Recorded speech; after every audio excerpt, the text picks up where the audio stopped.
Welcome to another episode of our new podcast. Today we will be talking about misconceptions in yoga or myths that you hear. I'm sure that so many people are like, oh, I don't want to go to yoga because it's just stretching. And also, I do find that healthcare professionals or GPs do recommend yoga as to go to yoga, but they don't really specify what kind of yoga. So there's so many confusion. And we will definitely clear up the different styles of yoga in another episode. But today we want to talk about how is yoga perceived in the wider community or between anyone. And we want to... And who's it for? And who's it for, yeah. What is it for? It's for everyone with a body. So everybody. Everybody, yeah. If you have a body, you can do yoga. Exactly. But I think it's just like what kind of yoga or how you go to yoga. Because I think it's like one big thing I noticed is when people become pregnant, they recommend like, oh, just go to yoga classes. But as yoga teachers, our knowledge of how to do yoga when you're pregnant is very little, because in our 200-hour teacher training, we kind of touch base on what are the main things you should be paying attention to. But yeah, you would need to do like a proper postnatal or antenatal classes or teacher trainings to really understand and help people. Yeah. I think as a rule of thumb, is that how you say it? Or thumb of rule? Rule of thumb. Rule of thumb. Yes. As of that, we always think if I have someone who has been practicing with me for a long time, I've seen their practice, and they become pregnant, I am happy for them to stay in class, watch out how they practice and how they feel when they practice. But if someone is brand new to yoga and then turn up to my 90 minutes rocket, I'm going to send them away because it's not the right class for them. Mm-hmm. So I think it's just very important people to know that how to take care of themselves and what you've been practicing before. For example, you got pregnant or you had an injury, and how you adjust your practice according to that. Yeah. Yeah. Just a really important thing for people to know, and other yoga teachers out there, is that you're not insured to teach people in their first trimester of yoga, of pregnancy, if they come to your class. So if you don't know them, or if you're not comfortable teaching them, you have the voice and every reason to say no, because you're not insured, public liability, and that's unless you have, I think, I might be wrong on this, but very, very specific training to work with people who are pregnant in their first trimester. And it's mostly about the breathing and the mindfulness more than moving. Yes. When you're in your second trimester, third trimester, you can go into yoga classes, but probably, especially if you've never done yoga before and you're like, I'm going to do yoga now that I'm pregnant, and you go to a pregnancy yoga class, you don't go to a regular yoga class. And like you said, doctors are recommending yoga for pregnancy and for various other health issues. Yes. But they're not recommending types of yoga. And it does happen when people are coming to a vinyasa or rocket class, and it's quite a dynamic class, and you're like, okay, this is not the right class. And you do have the authority to just say no, I'm not comfortable with you participating in this class because I don't know how to deal with X, Y, and Z. Or how to accommodate you, especially if you don't know the person. If you know the person and you trust, that they're going to take care of themselves and their practice, it's a whole different thing. Yes. And I'm not saying pregnancy is a health issue, but it's a state of life where you need to be taking care of your body in a different way because you're growing a life inside you. It's the same when you have an injury. You just have to approach your practice in a different way, and there are practices out there for everybody. Pick the right one that's good for you. Don't step into dynamic yoga class thinking that it's just stretching, because it's not stretching, and that's a misconception in the public, is yoga stretching. Why would I need to go to a beginner yoga class? Of course I can do advanced stretching. And I'm guilty of that too. I'm why would I need to go to a beginner's class? And then yeah, it's obvious because you just need more explanation when you're at the beginning of like why you're doing it, what the postures are. You're figuring out your right and your left arm, and Yes. all of this stuff. But there is types of yoga for everybody. We just need to be aware of like what class we would like to go to. So consider, or what do you consider, like what kind of speed of yoga you like, what kind of intensity. Do you want to sweat? Do you not want to sweat? Like, do you want to do more breathing and mindfulness, or do you want to do more body-based work? Yes. Well, I think that's why if people like, oh, I tried yoga, I didn't like it. You tried one type of yoga, and fair enough, you don't want to try it straight away, but there's so many other types that might work for you better or might not. So you just have to go and practice and see different things. Like, it's the same with the teacher. Maybe you like dynamic yoga, but you like teacher X more than teacher Y, and that's okay. I never take it personally as well if someone doesn't come back, and because I understand you have to work with the energy as well. And yoga is just becoming like, people say like, oh, it's just stretching, but come to a rocket class and you realize it's not just stretching. Yeah. So people need to just try, just give it a go. And try different teachers too, because yes, you know, some people are going to love your voice, some people are going to hate your voice, some people, like me personally, I don't like it when the teachers talk too much because I need some space for me to internalize and find my breath. But some people need the teacher to be talking the whole time because they just can't have a moment to go in. I don't get that personally, but some of my friends have told me that. So everyone's different in that regard too. If you like less or more talking, you're gonna find somebody, or like music or no music. Just ask around, ask other practitioners, ask teachers, you know, identify what you might enjoy, and then we can help to guide you into what types of yoga you might like to practice. But yeah, we know that with so much experience, we are not everybody's cup of tea. Yes.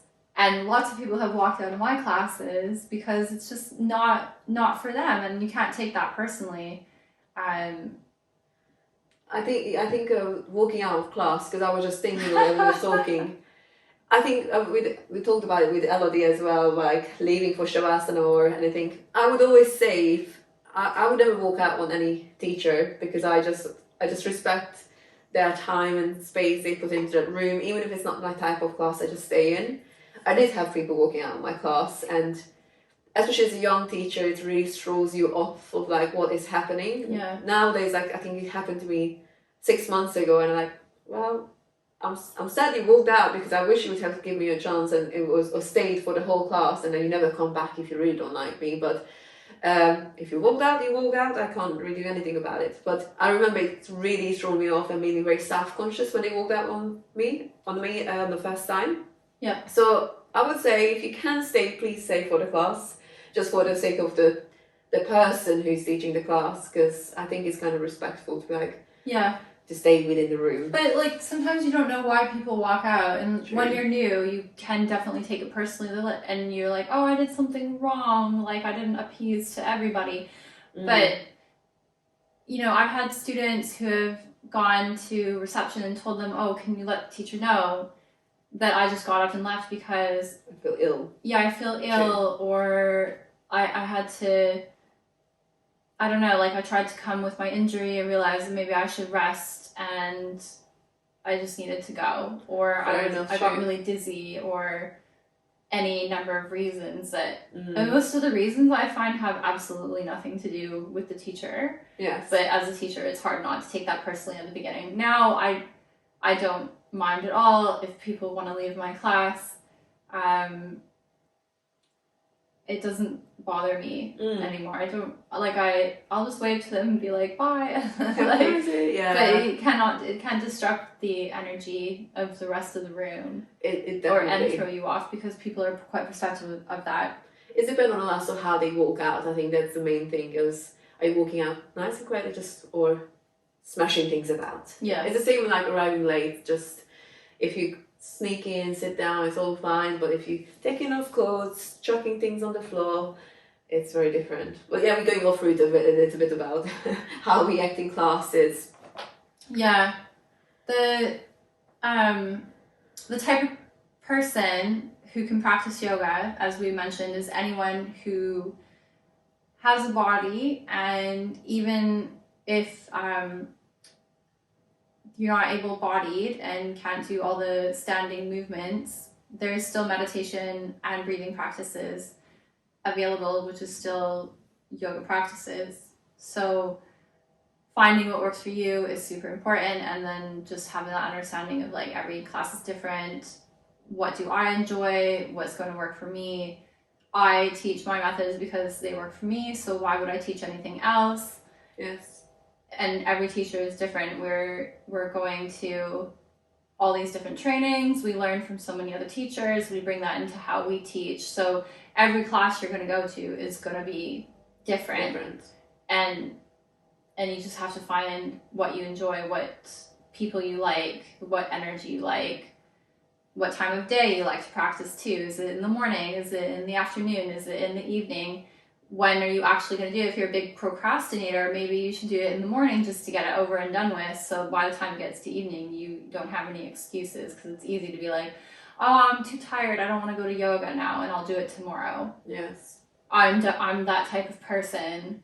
Yeah. So I would make myself do it in the morning, and then you feel just really good for the rest of the day because you've got a giant thing like checked on off your list. Like, yes, I've done my yoga, I've taken care of myself, like let's go into the rest of my day, and that's done.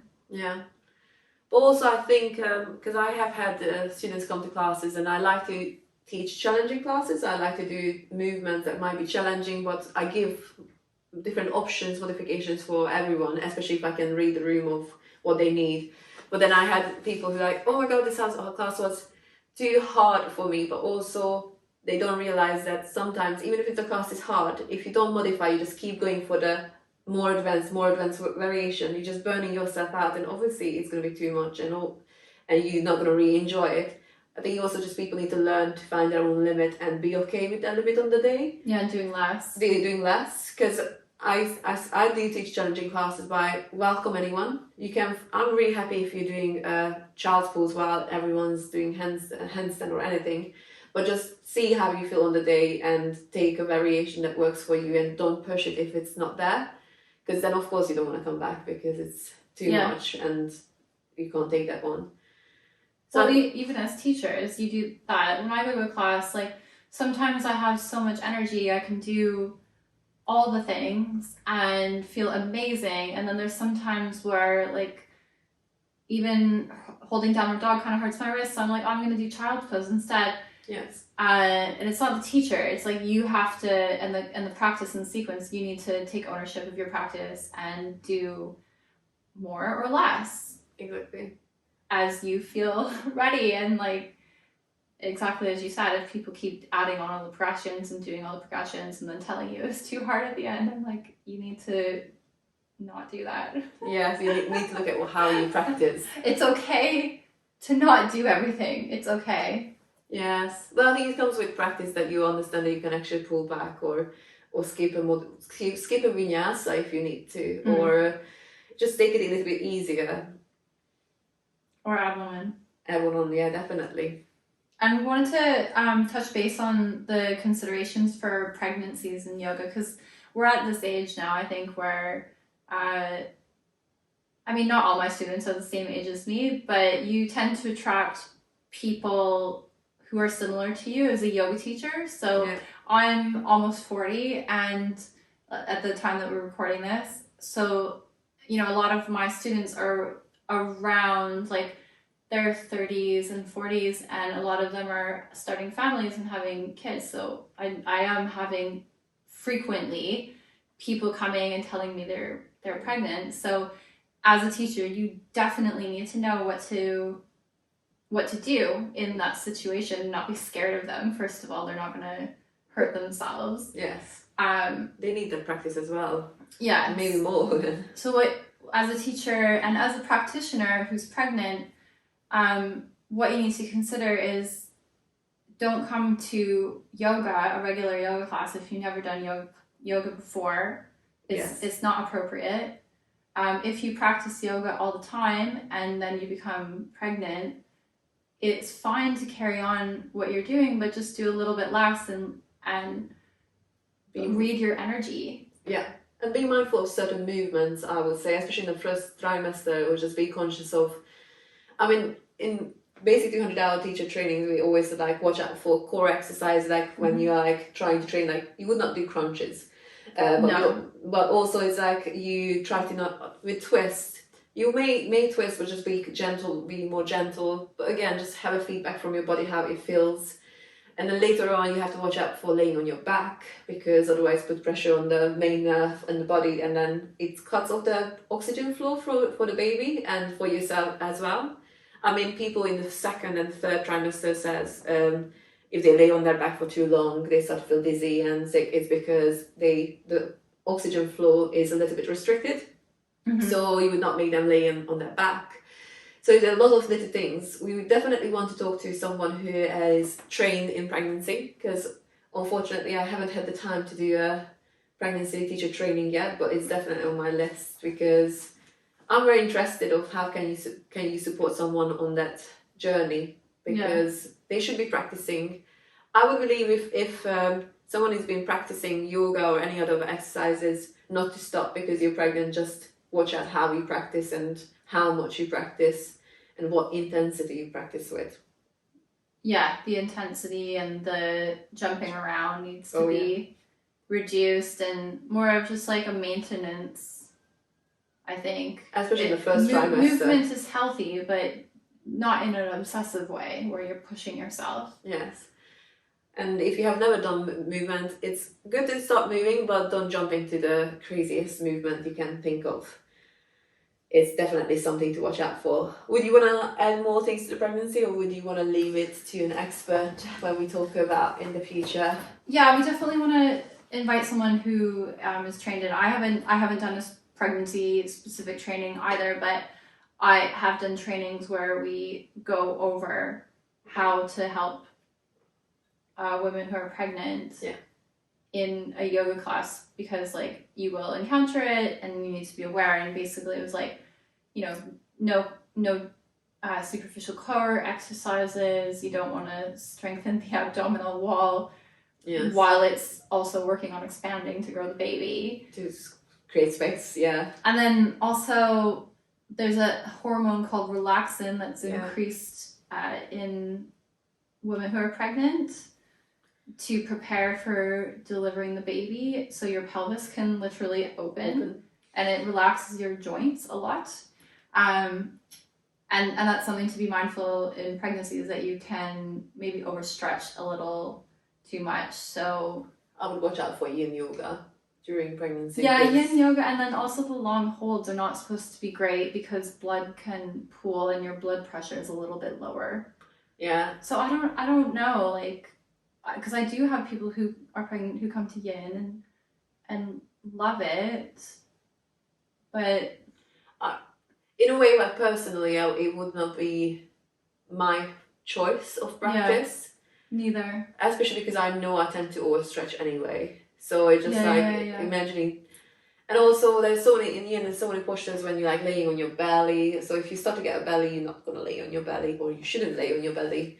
There's twists you hold for so long. There are so many yin postures that are good for pregnancy. But I think in yin, there's so many postures that wouldn't be very suitable, I think. But we're definitely going to talk to an expert of how we can handle it.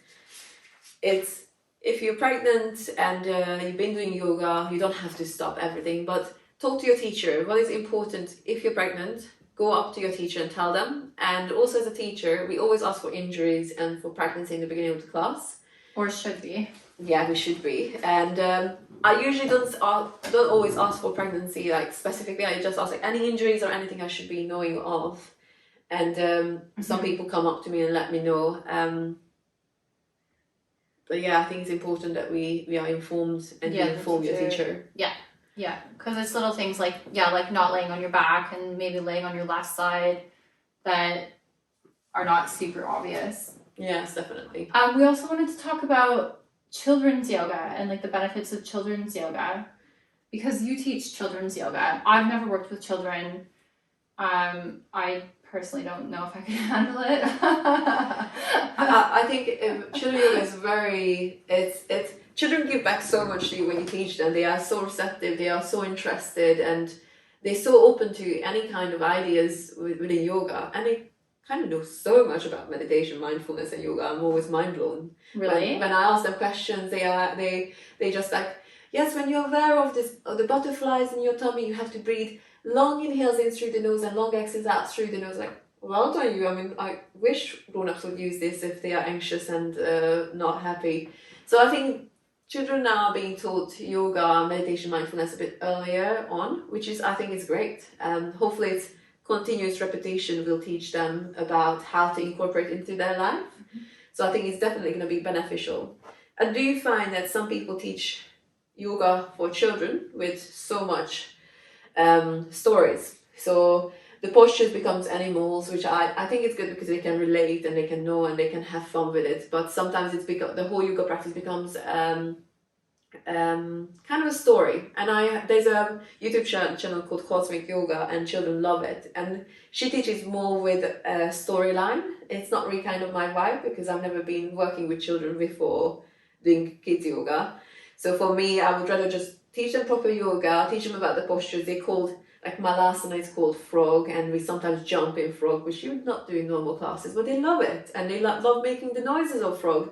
But at least they do the posture, and then they love trying crawl. So I think it's amazing. They just throw themselves into any kind of handstand and anything, which I'm like, oh my God, please don't, because there's too many of you and too little of me. But they do understand a lot of things, and they do like to slow down and be quiet. So if people have children, I would recommend to try it. Just try breathing exercises, try to do partner yoga. Oh, they love partner yoga. So starting as a young child, doesn't matter what age. I was teaching someone who was 3, and they really understand, and they close their eyes, they put their fingers together, they love saying Om. And even if it just games and plays sometimes, but the benefit will come back. They will remember later on, like, oh, if I need to ground myself, I need to focus on one thing, maybe focus on my breath or one steady point, not look around. So you can instill little good habits into children through playful yoga practices, which I think is quite amazing. So if you can, that's why I think more schools are now doing yoga as well. I taught an assembly last week for 240 children. It was a mess, to tell the least. But when I was talking about mindfulness, they were all very good and very mindful and paying attention. When we started to do yoga, it was a mess, because imagine 240 children trying to do 3, obviously all getting very excited. But I was like, I did not expect anything else. They're having fun, which is good. I just can't contain the noise. But then they were just very, like, we were practicing bee breath, and then they loved it. And I asked them, how do you feel? And they were very conscious, like, I feel like I really focus on myself and shut out everyone else. So they say so many like beautiful things. And also they said to me that, oh, sometimes if I feel very overwhelmed and I feel like I need some time for myself, I put my hands on my ears and then do the bee breath, and it really works. It's like, oh, good. So I think it's beautiful. I'm always amazed when I can teach them something, and they love yoga as well. It's great. Yeah.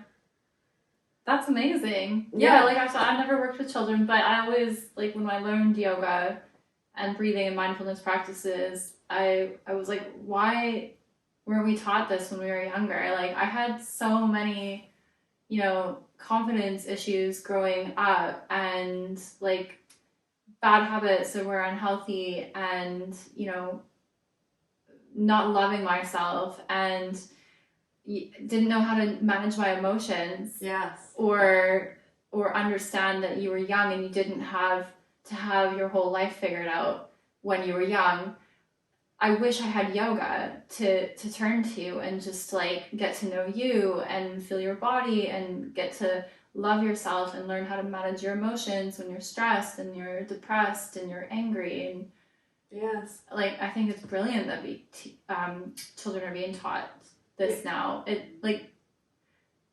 Could you imagine if all of our society was like taught yoga as children, what kind of adults we would be? Very different. Because also, if you think about yoga, is not competitive. You practice on your mat, do whatever you can on your mat, and sometimes you fall. We like falling as well. We make it a fun part of the practice, so they learn that it's okay if you can't do it, but you can do it, and they're usually more eager to try. I think I find it with adults, they've been put down, they can't do your posture much quicker than children because they just try and try and try. I'm like, you guys are very diligent, which is amazing. And because they just, also some children don't like to work in groups. So I can really see like within 20 children, some of them really want your attention and always want to talk and always want to do everything. And there are some who doesn't really want to talk, they're just there doing their own practice, but they also come up with the most beautiful things about their breathing practice we were just doing, or any concept of themselves, like how to deal with anxiety. So it's amazing how even a very confident child and a very quiet child, they have similar experience in one class, but it's just finding the balance in between them. So I think it is very helpful for coping mechanisms and learning mindfulness on such an early age. And just moving, because people say like, oh, all the children must be very flexible. You'd be surprised. Some children already at age 7 can't fold forward properly, and so not all children again are super flexible. So we shouldn't have this misconception of children that they're all going to be flexible and doing everything because they want. And also it's sometimes hard because the very flexible ones are doing drop backs into handstand and the other ones can't even fold forward. So it comes out very early on with children as well, that this kind of like coming into competition, and then teaching them like, no, it's not about that, we have to just sit. And then it takes time to make them sit, but then when they sit, it's very good. And when they quiet, and yeah, it's definitely, I would recommend it. As a teacher, I find it very hard because I'm not a teacher, so it's very hard to handle all the behaviors, and sometimes I need to ask for help, and that's okay. But the yoga itself, it's great. Yeah. But yeah, do yoga if you have children, and do yoga with them. They're gonna love it. I guess what we're saying is literally everyone should do yoga. Yes. Starting from a young age, and I try to get like my mom into yoga. She came to one of my classes when I first started teaching, and I was like teaching her and my sister like sun salutations, and my mom's like, oh no, I'll leave you girls to do it. That's too hard, and which is fine, but there's yoga for them. Chair yoga. One of my friends was just teaching chair yoga to some seniors, and she said she had like such an amazing time with them, and you know, the next time she went, they asked for music to make it a little bit more funky. I love it. Like, yes. But yeah, just movement in general, breathing in general, mindfulness activities in general, like anyone can do them. It doesn't have to be the crazy stuff that you see on Instagram. It doesn't have to be like a lot of my classes, my public classes are a bit more quote unquote advanced in terms of dynamic strength based yoga. So that's like not suitable for everybody, but there's something for everyone. Like I went to teach corporate yoga a couple nights ago to some office workers, and we did chair yoga because one person came and she was like all keen to go, had like a life form mat, and she's like, I'm ready to do yoga, I'm so excited. But I'm like, oh, we're doing chair yoga, and she was like, oh, I'm like, well, because like most of the people there came in their office clothes. Yeah. And had never done yoga before. So we sat down on the chairs, and we talked about proper seated up tall posture, how you need it to breathe diaphragmatically. Like you don't need to sit like that all the time, but to breathe diaphragmatically, you can't really be slouching forward. It just makes it physically harder to do. And why they should be paying attention to their posture and their breathing, and how that contributes to positive mindset and better cognition and better mood and more energy, better sleep, and you just get them thinking about that, and then why it would be important to get up and move your body through the day. And I was showing them like some desk chair based moves that they could do just sitting in the chair, like stretching their arms, stretching their shoulders, stretching their wrists, doing a pigeon pose seated, doing a little twist. And you know, you get people who haven't done this before starting to feel their body and their breath, and it's so rewarding, like seeing that moment in someone who hasn't had it before, and they're like, oh my god, like I feel so good and so relaxed, and then they get inspired to take up these practices, but then need to find the suitable ones that are going to work for them. Yeah, it was really cool. Yeah, I think also just like if you do yoga in corporate places, it's just seeing people just having a moment to stop and not thinking about what they're going to do next. Yeah. I do find when I start teaching in new places, and in the beginning everyone's very fidgety in meditation, shavasana, so I don't keep it very long.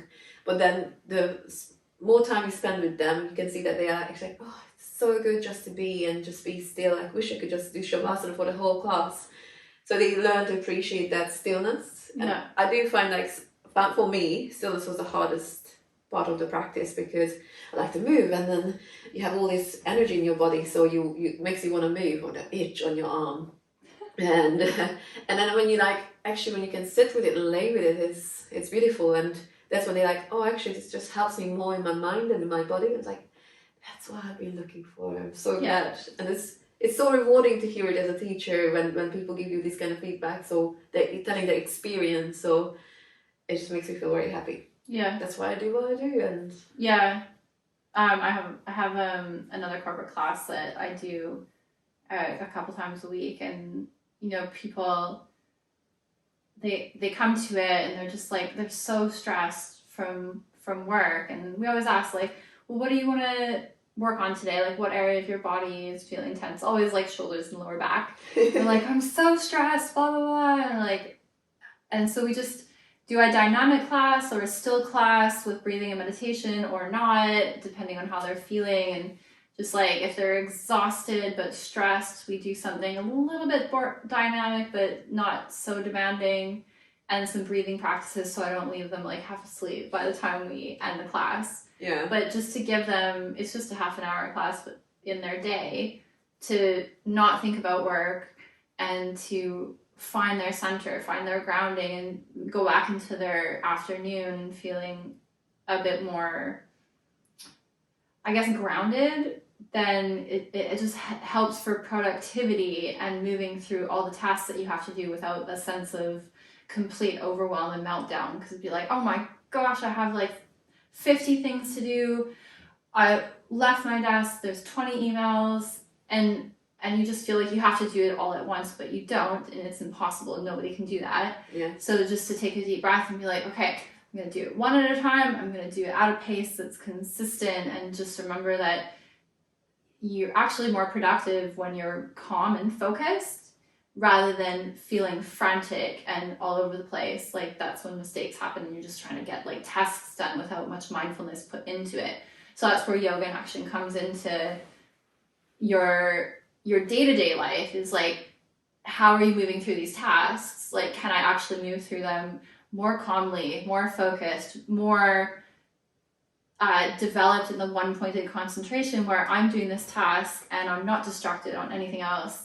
And I need that personally, because one-pointed concentration is a huge part of my day-to-day life, because I've been practicing it for so long, where if like I'm writing a blog post or an email, doing some creative writing, I need to be in the zone. My phone is off. You know, if my boyfriend talks to me, like, I literally don't answer to him, because I'm like, no, this is not the time. And I have to be in that zone for each task. I put it in my calendar, so I'm organized. So I'm like, okay, this is when I'm doing my emails. This is when I'm doing my marketing stuff. This is when I'm teaching. This is when I'm practicing. So I'm there and I'm nowhere else, and it helps you to move through your day from a more clear focal point. Not getting even though there's a million things to do. Yeah. Yeah.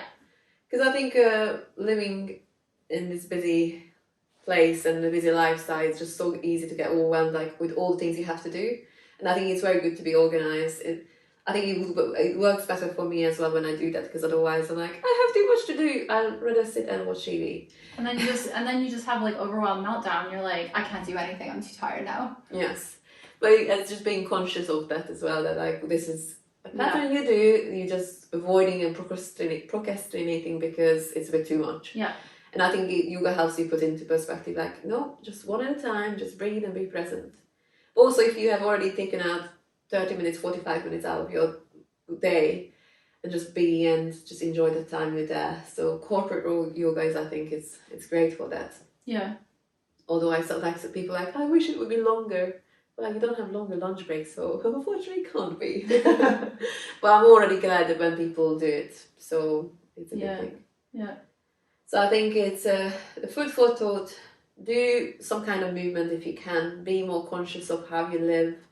And we will always recommend yoga, because I think yoga can be incorporated into your life in so many different ways. You don't have to do the physical crazy asana, or I don't stand on my hands and I'm very happy. I don't need that. I would be happy to do it, but also that's okay. So just finding your own yoga, your own practice. Yeah, 100%. And just give it a chance. Also, like I give a chance to any like HIIT practice. I like to go into places and sometimes like, why did I come here? This is a bit too much. But usually I'm like, oh, actually, I can see why people love it. It's not always for me, but it's good to try new things. So it could be yoga as well for you, maybe. Yeah. Yeah, and there's a style for everyone. All right, thanks for listening. We're going to wrap it up there, everyone, and stay tuned for our next episode.